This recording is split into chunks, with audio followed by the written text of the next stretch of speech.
La base ha avuto negli ultimi mesi, nell'ultimo anno, una trasformazione importante perché è stata sede di un telefilm, una serie televisiva con il regista Luca Guadagnino. Una base nuova e rivoluzionata rispetto a quella che per 3 anni, dal 2015 al 2018, arrivò a ospitare oltre 1000 migranti in situazioni disumane.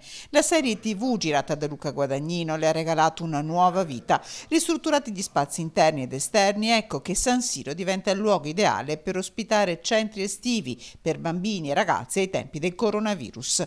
Alloggi accoglienti, un salone lungo 50 metri, persino una piscina all'interno. L'impianto della piscina che sarà aperto da fine giugno e quindi chi partecipa ai centri estivi potrà usufruire anche dell'impianto natatorio. Ecco. E c'è un campo da calcio in sintetico, e una pista di atletica, un campo di pallavolo, pallacanestro, ampi spazi verdi. Una pagina diversa quella che stanno vivendo gli abitanti di Bagnoli, che hanno avuto anche occasioni lavorative dalla serie TV girata all'interno dell'ex base di San Siro. Da quando si è chiuso definitivamente il portone dell'hub, ecco, è iniziato questa rivoluzione.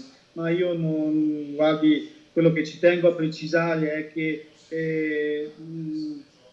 tutto abbiamo fatto abbastanza con tranquillità, cogliendo al massimo le occasioni che sono arrivate, sono giunte. E adesso lo spettacolo continua. Parola di sindaco. La collaborazione con questa casa cinematografica non è terminata e si prevede, noi ci auguriamo, che possa continuare anche per gli anni futuri.